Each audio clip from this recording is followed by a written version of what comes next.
ibu sekalian, tamu undangan yang dirahmati oleh Allah Subhanahu wa taala. Di sini niki nggih bahasa Indonesia, bahasa Jawa niki. Sampurawan nggih. Saya hanya bisa memberikan sedikit pesan dan kesan wabil khusus kepada pengantin baru yang sebentar lagi mau bersenang-senang, dan kepada pengantin lama yang pada pening mikirin utang.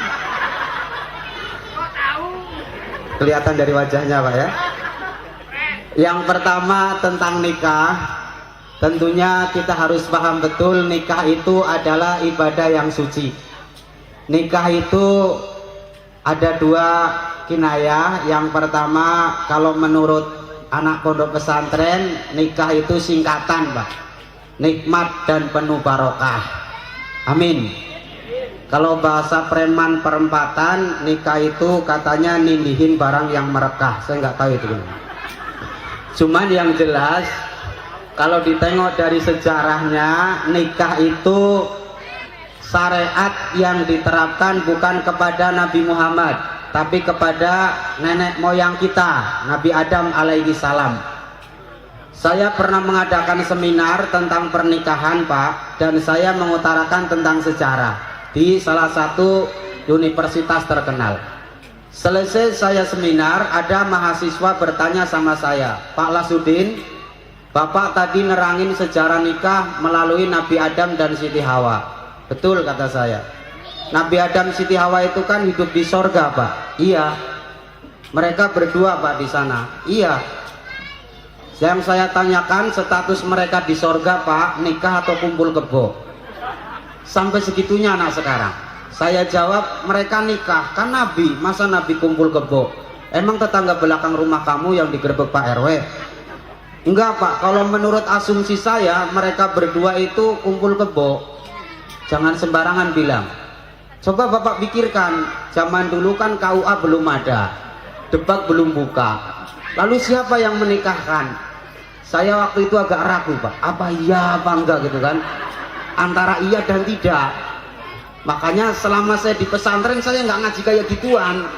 Begitu saya pulang, saya baca Al-Quran, ternyata ada jawabannya. Saya bacakan, wa qulna ya Adam uskun anta wa zawjukal janna wa kula min garaqadan kaisu situma wala taqrabu hadhihi sajarata fatakuna minadh-dhalimin.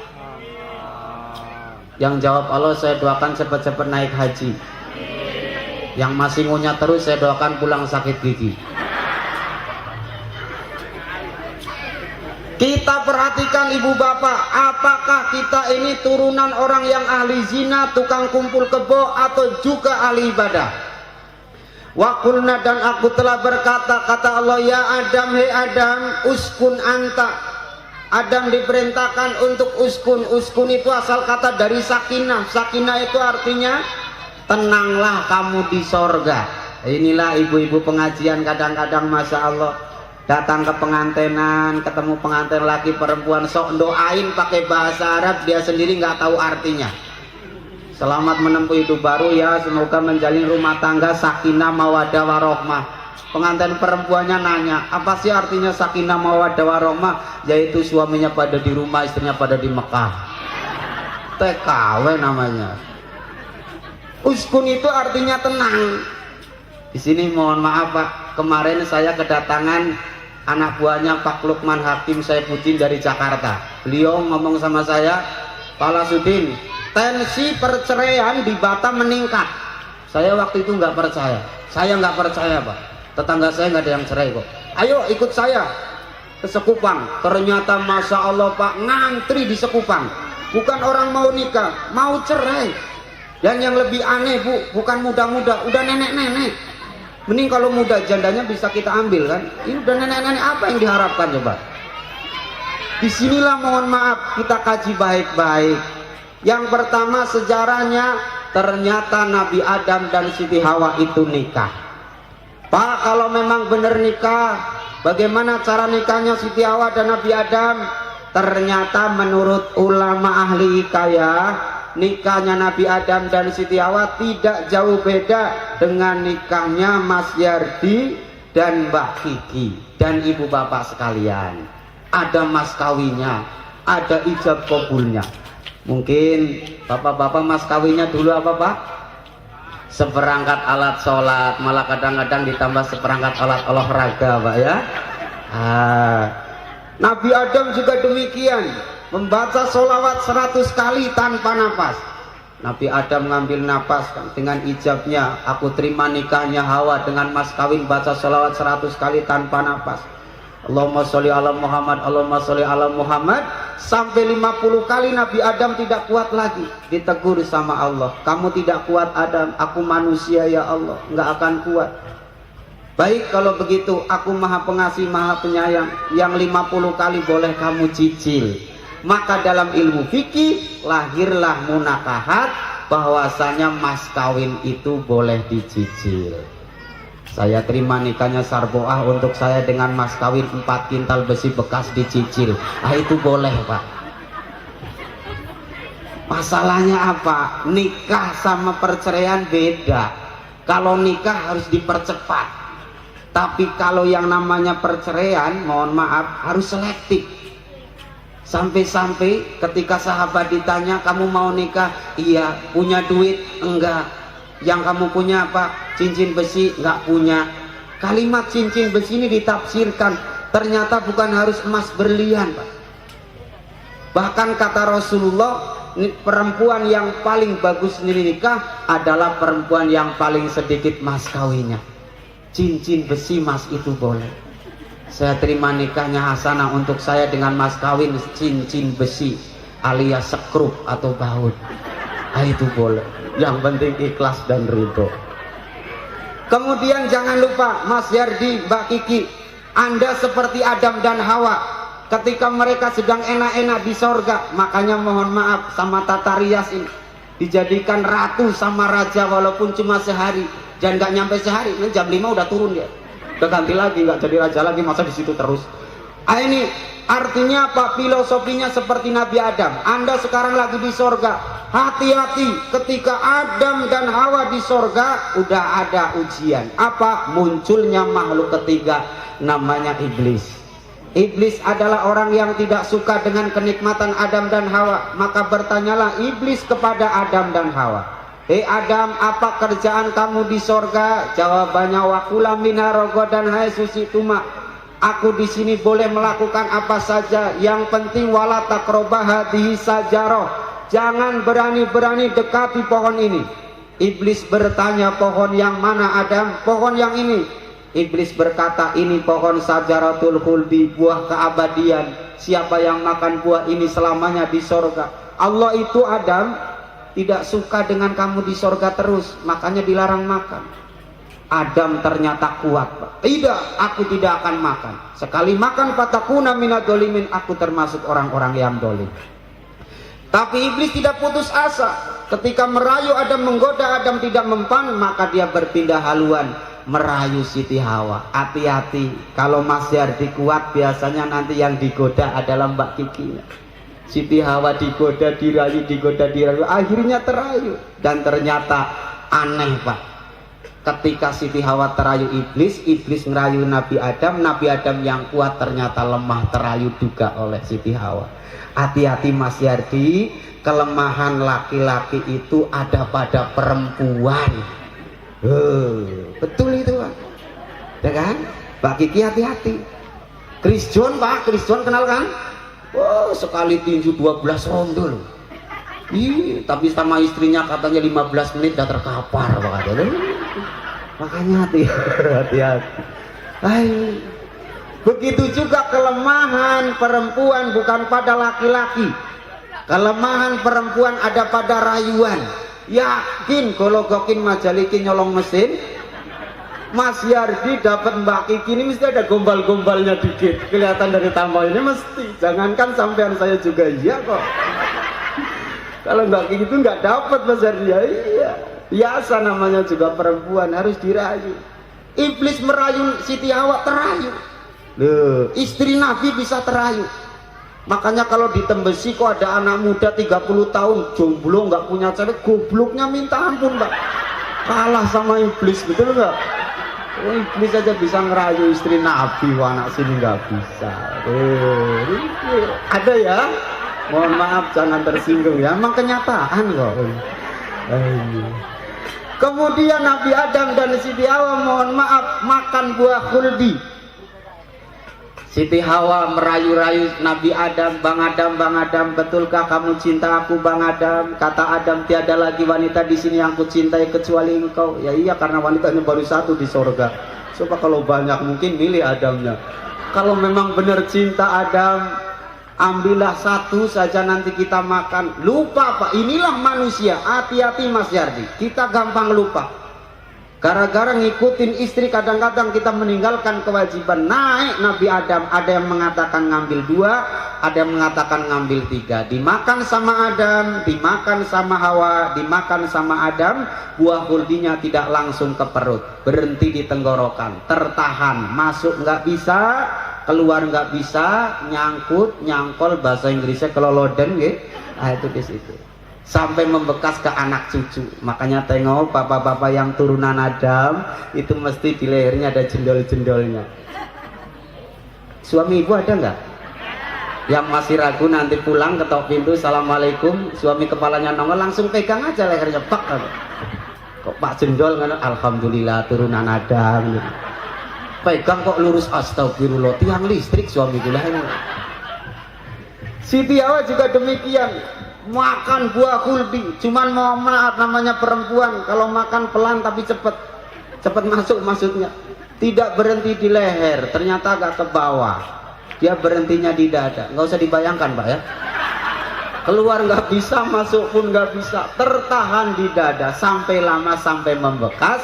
Makanya yang namanya perempuan turunan Hawa bener mesti di dada ada jendol-jendolnya.